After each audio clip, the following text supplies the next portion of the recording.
Hello students, I am doctor Vinod Kamle.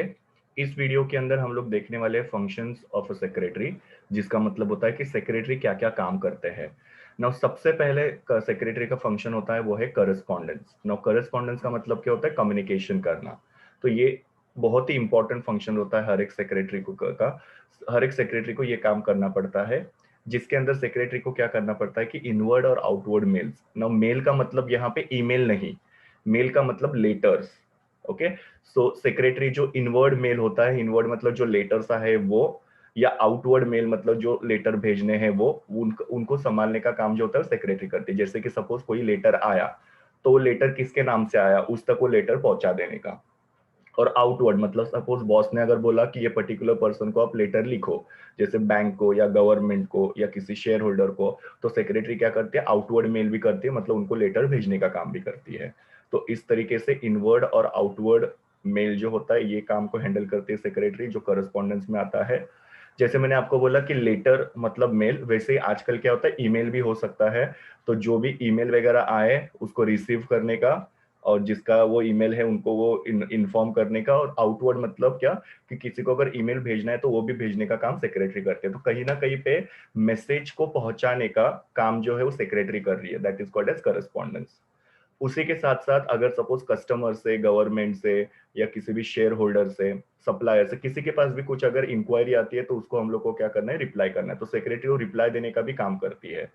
Suppose customers ने किसी भी गुड्स की इंक्वायरी की कि मुझे ये पर्टिकुलर गुड्स के बारे में जानना है, ओके, जो गुड्स को हम लोग बेचते हैं, तो ऑब्वियसली सेक्रेटरी ने क्या करना चाहिए? कस्टमर ने जो इंक्वायरी की है उसको रिप्लाई देना है, वो सेक्रेटरी करती है। गवर्नमेंट के डिपार्टमेंट से अगर कोई लेटर आता है तो वो लेटर को रिप्लाई देने का काम सेक्रेटरी करती है। उसी तरीके से दूसरे जो भी लोग होते हैं, जैसे मैंने आपको बताया कि सप्लायर हो सकते हैं, शेयर होल्डर्स हो सकते हैं, ये सबको रिप्लाई देने का काम जो होता है सेक्रेटरी करती है। ओके, तो सेक्रेटरी ये मेन इंपॉर्टेंट करस्पॉन्डेंस का काम करती है। प्लस सेक्रेटरी को क्या करना पड़ता है? सारे जो लेटर्स आए हैं उसका प्रॉपर रिकॉर्ड करके रखना पड़ेगा, बिकॉज इन फ्यूचर अगर वो लेटर की जरूरत अगर हम लोग को पड़ी तो हम लोग उसको यूज कर सकते हैं। तो इस तरीके से सारे जो लेटर्स है या सारा जो रिकॉर्ड है वो फाइल करके सेक्रेटरी को रखना पड़ता है। दूसरा है ऑफिस मैनेजमेंट, या जिसको ये बोलते हैं एडमिनिस्ट्रेटिव फंक्शन। मतलब ऑफिस का जो रोज का कामकाज होता है वो भी सेक्रेटरी हैंडल करती है। नाउ ये जो ऑफिस मैनेजमेंट है या एडमिनिस्ट्रेशन है, इसकी वजह से क्या होता है कि कंपनी का काम जो होता है एफिशिएंटली होता है। ओके, एफिशिएंटली मतलब क्या? एकदम प्रॉपर तरीके से वो काम जो होता है शुरू भी होता है और खत्म भी होता है, कहीं पे भी किसी भी तरीके से कोई भी प्रॉब्लम नहीं आती है। सो क्या क्या करती है सेक्रेटरी यहाँ पे देखो। तो सबको गाइड करने का मतलब क्या? ट्रेन करने का एक तरीके से, कि भाई कैसे काम को किया जा सकता है। सुपरवाइज करने का, कि वो लोग बराबर काम कर रहे हैं कि नहीं, उनके ऊपर ध्यान रखना। कंट्रोल करने का, कंट्रोल मतलब क्या? अगर सपोज किसी ने काम में गलती की तो उनको बताने का, और उनकी गलती को सुधारने के लिए उनको हेल्प करने का। ओके, सो जो भी ऑफिस स्टाफ है उनको गाइड करने का, उनको सुपरवाइज करने का और कंट्रोल करने का काम सेक्रेटरी करती है, ताकि सारा काम जो स्मूथली हो जाए। स्मूथली मतलब क्या होता है कि किसी भी तरीके की प्रॉब्लम्स नहीं आएगी बीच में। तो अगर उसके लिए सेक्रेटरी क्या करती है? ये काम करती है गाइडिंग का, सुपरवाइजिंग का और कंट्रोलिंग का। उसी के साथ साथ सेक्रेटरी जो है वो एम्प्लॉयज का ट्रेनिंग, ओके, मतलब उनको काम सिखाना, एम्प्लॉयज को प्रमोशन देना। मतलब अगर सपोज कोई एम्प्लॉय अच्छा काम करता है तो उसको हायर लेवल पे प्रमोट करने का, ये भी सेक्रेटरी करती है। एंड ट्रांसफर, सपोज किसी एक डिपार्टमेंट में ज्यादा एम्प्लॉयज है, दूसरे डिपार्टमेंट में कम एम्प्लॉयज है, तो ऑब्वियसली ज्यादा एम्प्लॉयज है वहां से एक एम्प्लॉय को हम लोग क्या करेंगे, जहां पे कम है वहां पे ट्रांसफर करेंगे। तो ये सब भी जो होता है सेक्रेटरी को देखना पड़ता है। मतलब सेक्रेटरी ये सब चीजें अपने बॉस को बताते हैं और बॉस फिर उसके हिसाब से एक्शन लेते हैं। उसके बाद में है रिसेप्शन फंक्शन। नाउ जैसे ही किसी भी ऑफिस में आप लोग एंट्री करते हो, या कहीं पे भी आप एंट्री करते हो, जैसे कोई हॉस्पिटल में आपने एंट्री किया, किसी बैंक में आपने एंट्री किया, या कहीं पे भी आपने एंट्री किया, तो ऐसा रिसेप्शन होता है। ओके, वो रिसेप्शन जो होता है वहां पे कौन बैठता है? Basically secretary. और वहां पे सेक्रेटरी का काम क्या होता है कि कोई भी अगर फोन आता है तो फोन कॉल को अटेंड करने का, और जिसका भी वो फोन है उसको ट्रांसफर करने का, या कोई भी विजिटर आता है, विजिटर मतलब कोई भी मिलने के लिए आता है, सपोज बॉस को या किसी भी कंपनी के पर्सन को अगर मिलने के लिए आता है तो उनको अटेंड करने का, उनको पूछने का कि आपको किसको मिलना है वगैरह, तो वो सेक्रेटरी का काम होता है। अगर किसी का फोन आया और किसी ने कुछ इंक्वायरी की तो उसको भी जवाब देने का काम जो होता है सेक्रेटरी का होता है। प्लस अपने बॉस के लिए अपॉइंटमेंट फिक्स करने का काम जो होता है सेक्रेटरी का होता है, that is called as reception function. Okay, next है फाइनेंशियल फंक्शन, मतलब पैसे के रिलेटेड जो भी मैटर्स होते हैं वो भी सेक्रेटरी देखती है, जहां पे सेक्रेटरी को बैंकिंग ट्रांजैक्शंस हैंडल करना पड़ता है। बैंकिंग ट्रांजैक्शंस मतलब क्या, सपोज बैंक में से पैसे निकालने हैं या बैंक के अंदर पैसा डिपॉजिट करना है, तो ये सब काम सेक्रेटरी करते हैं। उसी के साथ साथ maintain the proper books of account. ना बुक्स ऑफ अकाउंट मतलब क्या होता है कि आप लोगों को अभी धीरे धीरे profit and loss, balance sheet, ये सारे जो है वो अकाउंट्स के बारे में सिखाएंगे। ना प्रॉफिट एंड लॉस क्या होता है कि आपके पास कितना खर्चा हुआ और आपके पास कितना पैसा आया, इसका जो रिकॉर्ड होता है उसको प्रॉफिट एंड लॉस बोलते हैं। वो आपको धीरे धीरे सिखाएंगे 12th स्टैंडर्ड में वगैरह। बैलेंस शीट एक होता है, बैलेंस शीट मतलब क्या, जो बताता है कि आपके पास कितने असेट है और आपके पास कितना लोन है। यस नो, तो ये सब जो होता है वो प्रॉपर मेंटेन करके रखना, ये काम भी जो होता है सेक्रेटरी होता है। मतलब सेक्रेटरी सारे काम खुद नहीं करती है, दूसरों से करवा के लेती है, बट सेक्रेटरी को ये सब चीजों के ऊपर ध्यान रखना पड़ता है। जैसे पैसे डिपॉजिट करने हैं तो किसी को भेज के पैसा डिपॉजिट करना, अकाउंटेंट को बोल के सारे बुक्स ऑफ अकाउंट जो है मेंटेन रखना। ओके, तो वो सब सेक्रेटरी देखती है। उसी के साथ साथ सेक्रेटरी जो होती है वो रिसीट और पेमेंट के ऊपर वॉच रखती है। रिसीट एंड पेमेंट का मतलब क्या होता है कि कितना पैसा आया कंपनी में और कितना पैसा गया। जैसे कि हमने सेल किया, तो आज के दिन में कितना सेल हुआ, तो सपोज 50,000 का सेल हुआ, तो 50,000 बराबर आए कि नहीं वो देखने का काम सेक्रेटरी करती है। फिर आज के दिन में कितने पेमेंट किए, तो जैसे कि हम लोग ने रेंट का पेमेंट किया, ओके, या कोई चीज खराब हो गई तो उसको रिपेयर करके लिया, या दूसरा कोई भी छोटा मोटा खर्चा है, बिल पेमेंट वगैरह किया, तो ये सब जो देखने का काम होता है वो सेक्रेटरी करती है। तो ये सारे फाइनेंशियल फंक्शन, पैसे के रिलेटेड फंक्शन जो होते हैं वो भी सेक्रेटरी को हैंडल करना पड़ता है। अरेंजिंग मीटिंग, जैसे मैंने आपको बोला था करस्पॉन्डेंट जो होता है वो सेक्रेटरी का बहुत इंपॉर्टेंट फंक्शन होता है, वैसे ही मीटिंग अरेंज करना ये भी सेक्रेटरी का बहुत इंपॉर्टेंट काम होता है। नाउ मीटिंग में सेक्रेटरी के 3 रोल होते हैं। एक तो होता है before the meeting, during the meeting and after the meeting. Okay, now आप लोग बोलोगे कि secretary before the meeting, during the meeting और आफ्टर द मीटिंग क्या काम करती है। तो जैसे बिफोर द मीटिंग सेक्रेटरी को क्या करना पड़ता है, सारे मीटिंग के अरेंजमेंट करना पड़ता है, जैसे कि मीटिंग का टाइम, डेट, प्लेस, ये सब फिक्स करना। फिर नोटिस बनाना, नोटिस के साथ साथ एजेंडा, एजेंडा मतलब किस किस मैटर के ऊपर हम लोग डिस्कस करेंगे वो एजेंडा बनाना पड़ता है, ताकि मेंबर्स को पता चले कि मीटिंग किसके बारे में है। ओके, फिर वो नोटिस सबको भेजना, फिर सारे पेपर वगैरह रेडी करके रखना, ताकि मीटिंग के अंदर अगर कोई पेपर लगे तो वो बॉस को दे सकते हैं। तो ये सारे बिफोर द मीटिंग सेक्रेटरी को काम करने पड़ते हैं। Okay, now during the meeting, जब मीटिंग चालू रहती है तो सेक्रेटरी क्या काम करती है, तो कि बॉस को अगर सपोज किसी भी डॉक्यूमेंट की जरूरत है तो डॉक्यूमेंट देना, या चेयरमैन को जो अगर कोई डॉक्यूमेंट की जरूरत है तो डॉक्यूमेंट देना, कौन से मेंबर ने क्या बोला वो नोट डाउन करके रखना। ओके, उसको बोलते हैं मिनट्स। मिनट्स का मतलब होता है रिकॉर्ड ऑफ द मीटिंग, कि सपोज मिस्टर ए ने बोला कि हम लोग को एक नई मशीन खरीदनी चाहिए, तो सेक्रेटरी क्या करेगी, वो मिनट बुक के अंदर लिख के रखेगी कि मिस्टर ए ने नई मशीन के बारे में बोला करके। क्योंकि कोई भी मीटिंग होती है उसका रिकॉर्ड होना बहुत जरूरी है। ओके, ताकि अगर फ्यूचर में हम लोग को अगर किसी भी चीज को रिकलेक्ट करना होगा तो हम लोग उसको क्या करते थे, रिफर कर सकते हैं। जैसे कि आप लोग लेक्चर्स अटेंड करते हो तो आप लोग ने क्या क्या पढ़ा वो नोट्स लिख के लेते हो, वैसे ही यहाँ पे सेक्रेटरी क्या करती है, मीटिंग के अंदर जो जो होता है वो सब चीजों को नोट डाउन करते रहते हैं, उसको बोलते हैं मिनट्स। तो ड्यूरिंग द मीटिंग सेक्रेटरी को ये काम करना पड़ता है, प्लस सबके अटेंडेंस वगैरह लेनी पड़ती है।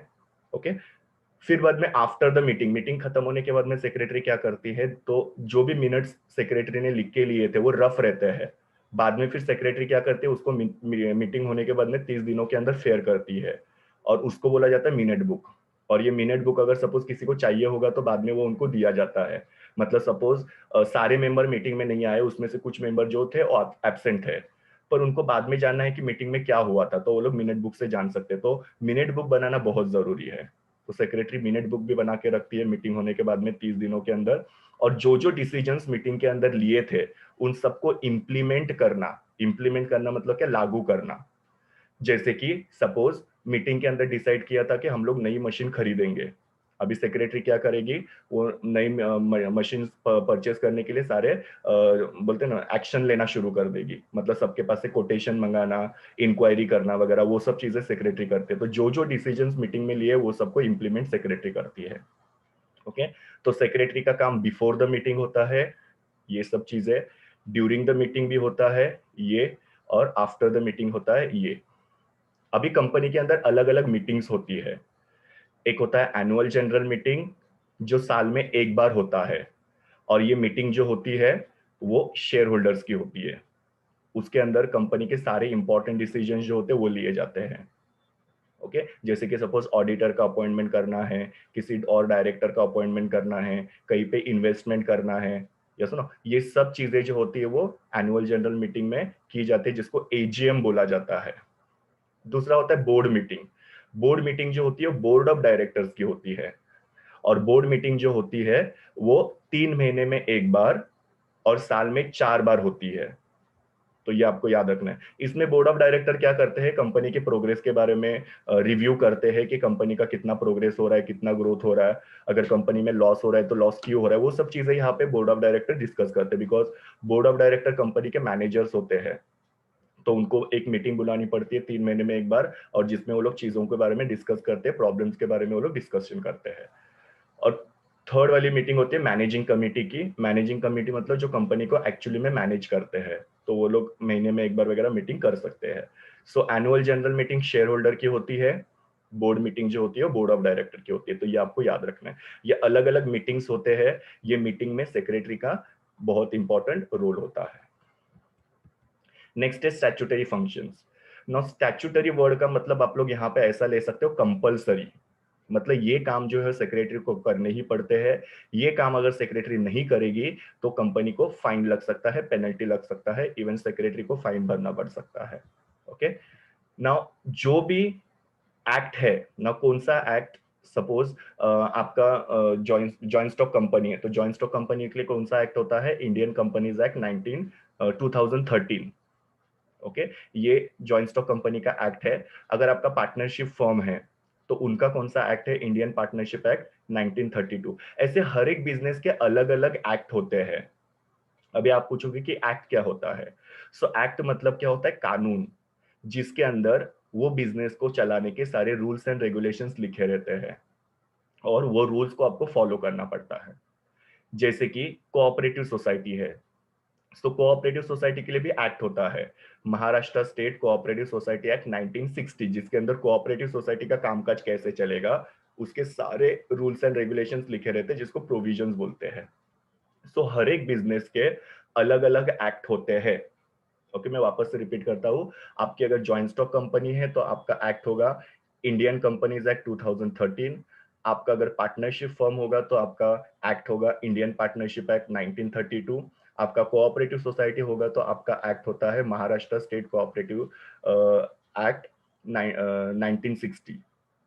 और ये हर एक एक्ट में आपको कुछ रूल्स एंड रेगुलेशंस दिए रहते हैं, जिनको प्रोविजंस बोलते हैं, और सेक्रेटरी को वो रूल्स को कंप्लाई करना पड़ता है। कंप्लाई करना मतलब क्या, फॉलो करना पड़ता है, नहीं तो फिर कंपनी को फाइन भरना पड़ेगा, ये मैंने आपको बता दिया था ना। कौन से चीजों को कंप्लाई करना पड़ता है, तो income tax act, goods and service act, maintenance of books and registers, जैसे मैंने आपको बोला कि मिनट बुक बनाना पड़ता है, उसी तरीके से वर्कर्स का अटेंडेंस बुक बनाना पड़ता है, शेयर होल्डर का रजिस्टर बनाना पड़ता है, डिबेंचर होल्डर का रजिस्टर बनाना पड़ता है। ये सब चीजें आपको धीरे धीरे आगे एसपी में पता चलेगी। ये सब बुक कंपनी को बनाने पड़ते हैं। इसमें से कोई भी बुक या कोई भी रजिस्टर अगर नहीं रहता है तो फिर कंपनी को पेनल्टी लगती है। उसी के साथ साथ कुछ रिटर्न्स फाइल करने पड़ते हैं ना, और रिटर्न का मतलब होता है स्टेटमेंट। जैसे इनकम टैक्स का रिटर्न होता है। इनकम टैक्स का रिटर्न मतलब क्या होता है कि इनकम टैक्स रिटर्न के अंदर हम लोग क्या दिखते हैं कि साल भर में हमने कितना इनकम कमाया, उसके ऊपर कितना टैक्स आता है और कितना टैक्स हमने भरा, ये सब आपको गवर्नमेंट को सबमिट करना पड़ता है। उसी तरीके से कंपनी ने कितने शेयर बेचे और पैसा पब्लिक से कलेक्ट किया, उसका भी एक स्टेटमेंट या रिटर्न जो होता है वो आप लोगों को सबमिट करना पड़ता है registrar of companies. Registrar of company मतलब जिसको आरओसी बोलते हैं। ओके, वो भी गवर्नमेंट के ही पर्सन होते हैं, तो उनको आपको सबमिट करना पड़ता है। उसी के साथ साथ जीएसटी का भी रिटर्न होता है, वो आपको सबमिट करना पड़ता है। और अगर कंपनी के अंदर जो भी आप लोग रिजोल्यूशन पास करते हो मीटिंग के अंदर, रिजोल्यूशन मतलब का कोई भी निर्णय आप लेते हो कंपनी में, वो रिजोल्यूशन की एक कॉपी जो होती है वो आप लोगों को रजिस्टर ऑफ कंपनी को सबमिट करना पड़ता है। मतलब बहुत सारी चीजें जो होती है वो आप लोगों को उसका रिकॉर्ड मेंटेन करना पड़ता है, और उसकी एक कॉपी जो होती है वो आपको प्रॉपर अथॉरिटी को दिए हुए टाइम में सबमिट करना पड़ता है। अगर आपने ये नहीं किया तो जैसे मैंने आपको बताया कंपनी को पेनल्टी लग सकती है। तो ये सारे स्टैट्यूटरी फंक्शन है, ये करना ही पड़ेगा कंपनी को। ओके, जिसके अंदर मैंने आपको बोला कि इनकम टैक्स का रिटर्न फाइल करना पड़ेगा, जीएसटी का रिटर्न फाइल करना पड़ेगा, कुछ जैसे मिनट बुक वगैरह हो गए, या फिर शेयर होल्डर का रजिस्टर वगैरह हो गया, बुक्स ऑफ अकाउंट वगैरह हो गए, ये सब चीजें आपको मेंटेन करके रखना पड़ेगा। फिर दूसरे जो भी रिटर्न होते हैं कि कंपनी ने कितने शेयर इशू किए, कितने डिबेंचर इशू किए, ये सब जो चीजें है वो आप लोगों को प्रॉपर अथॉरिटी को सबमिट करने पड़ेंगे with in stipulated time. Stipulated मतलब क्या, बताया हुआ टाइम। जैसे कि मिनट बुक जो होता है वो आपको मीटिंग होने के बाद में 30 दिनों के अंदर बना के रखना है। तो दैट इज स्टिपुलेटेड टाइम कि इतने टाइम में वो चीज आपको करनी है। Then assistance in formulating policy, assistance मतलब हेल्प करना। पॉलिसीज का मतलब भी क्या होता है, रूल्स ना। हर एक कंपनी जब शुरू होती है तो हर एक कंपनी की कुछ पॉलिसीज होती है। जैसे आप लोग कॉलेज में जाते हो तो आपके कॉलेज की भी कुछ पॉलिसीज होती है कि आईडी कार्ड पहनना है, ये टाइम पे आना है, या सुनो ये टाइम पे आपका लेक्चर खत्म होगा। अगर आप कॉलेज में कोई भी अनडिजायरेबल एक्टिविटी करते हो तो आपको ये पनिशमेंट मिलेगा। तो वैसे ही हर एक कंपनी के भी कुछ पॉलिसीज होते हैं, और वो पॉलिसीज बनाना बहुत जरूरी होता है, बिकॉज पॉलिसीज के हिसाब से कंपनी का कामकाज चलता है। जहां पे पॉलिसीज नहीं होती है वहां पे कामकाज जो स्मूथली होगा नहीं। तो क्या क्या पॉलिसीज सेक्रेटरी बनाती है, देखो। रिक्रूटमेंट की पॉलिसी। नाउ रिक्रूटमेंट का मतलब क्या होता है, वर्कर्स की भर्ती करना। सपोज हमारे यहाँ पे कोई एक वैकेंसी है, वो वैकेंसी को भरना। अभी वो वैकेंसी को भरने के लिए दो ऑप्शन हो सकते हैं। या तो आप कंपनी के अंदर के ही किसी इंसान को वहां पे भर्ती कर सकते हो, या बाहर से किसी को ला सकते हो। जैसे कि सपोज कोई कॉलेज है, वहां के जो पहले प्रिंसिपल थे वो रिटायर्ड हो गए, तो वहां पे क्या हो गया, वैकेंसी हो गई प्रिंसिपल पोस्ट के लिए। तो कॉलेज वाले क्या कर सकते हैं, उसी कॉलेज के जो सीनियर टीचर है उनको प्रिंसिपल बना सकते हैं, जिसको इंटरनल रिक्रूटमेंट बोल सकते हैं हम लोग। या फिर कॉलेज वाले क्या कर सकते हैं कि बाहर से किसी प्रिंसिपल को अपॉइंट कर सकते हैं, उसको बोलते हैं एक्सटर्नल रिक्रूटमेंट। तो उसकी पॉलिसी बनाना बहुत जरूरी है कि इनकेस अगर कंपनी में कोई भी वैकेंसी हुई तो हम लोग इंटरनल रिक्रूटमेंट करेंगे कि एक्सटर्नल रिक्रूटमेंट। तो ये पॉलिसी सेक्रेटरी बनाती है। दूसरा है health and safety policy. No, health and safety policy के लिए जैसे कि स्मोकिंग वगैरह नहीं करना है, या फिर कुछ चीजें जो होती है आपको वो क्या करना पड़ेगा, फॉलो करनी ही पड़ेगी, या उसको यूज करना ही पड़ेगा, नहीं तो फिर उसके वजह से क्या हो सकता है कि एम्प्लॉय की हेल्थ जो है खराब हो सकती है। आगे एंटी डिस्क्रिमिनेशन या हरासमेंट पॉलिसी, मतलब अगर सपोज किसी के बारे में कोई डिस्क्रिमिनेशन होता है, कास्ट को लेके, कलर को लेके, धर्म को लेके, तो वो डिस्क्रिमिनेशन नहीं होगा, हो मतलब उसको एक्सेप्टेबल नहीं होगा। अगर ऐसा कोई डिस्क्रिमिनेशन किया जाएगा तो उसके अगेंस्ट क्या पनिशमेंट होगा वो पॉलिसीज के अंदर लिखा रहता है। काफी बार ऐसे होता है कि किसी भी कंपनी में जूनियर्स आते हैं, नए कोई भी आते हैं, तो उनके साथ डिस्क्रिमिनेशन किया जाता है, उनको सताया जाता है, हरास किया जाता है। ओके, या अलग कोई कास्ट का बंदा होगा तो उसको सताया जाता है। तो ये सब चीजों को रोकना बहुत जरूरी है, और उसके लिए रोकने के लिए हम लोग को पॉलिसीज बनाना पड़ता है, जिसको बोलते हैं anti discrimination and harassment policy. आप लोग आपके कॉलेजेस के अंदर भी देखना, रैगिंग का पॉलिसी होता है, एंटी रैगिंग पॉलिसी। ओके, जिसके थ्रू क्या किया जाता है कि रैगिंग को रोका जाता है, बिकॉज रैगिंग बहुत ही बुरी चीज होती है। मोबाइल फोन पॉलिसी की कब मोबाइल यूज कर सकते हो, कब मोबाइल यूज नहीं कर सकते हो, उसकी भी पॉलिसी बनानी पड़ेगी, नहीं तो फिर वर्कर्स क्या करेंगे, अननेसेसरी बहुत ज्यादा मोबाइल फोन यूज करेंगे। देन स्मोकिंग के बारे में कि कंपनी प्रीमाइसेस के अंदर आप लोग स्मोकिंग नहीं कर सकते, उसके बारे में आपको पॉलिसीज वगैरह बनानी पड़ेगी। अभी जब भी सेक्रेटरी ये पॉलिसीज बनाती है, तभी सेक्रेटरी को क्या करना पड़ता है, डेटा कलेक्शन करना पड़ता है। नो, डेटा कलेक्शन मतलब क्या, इंफॉर्मेशन कलेक्ट करनी पड़ती है, और वो इंफॉर्मेशन के बेसिस पे सेक्रेटरी क्या करती है, पॉलिसीज बनाते हैं, या अपने बॉस को हेल्प करती है पॉलिसी बनाने के लिए। ओके, नेक्स्ट है प्रोवाइडिंग इंफॉर्मेशन। नाउ यहाँ पे ये एक सबसे इंपॉर्टेंट चीज होती है सेक्रेटरी की, कि सेक्रेटरी क्या होती है कि हर एक चीज में कंपनी की इन्वॉल्व होती है। आपने देखा कि कंपनी का जो रोज का काम है वो भी सेक्रेटरी देखती है, फाइनेंस का काम है वो भी देखते हैं, स्टैट्यूटरी फंक्शन है वो भी देखते हैं। तो सेक्रेटरी के पास सारी इंफॉर्मेशन है।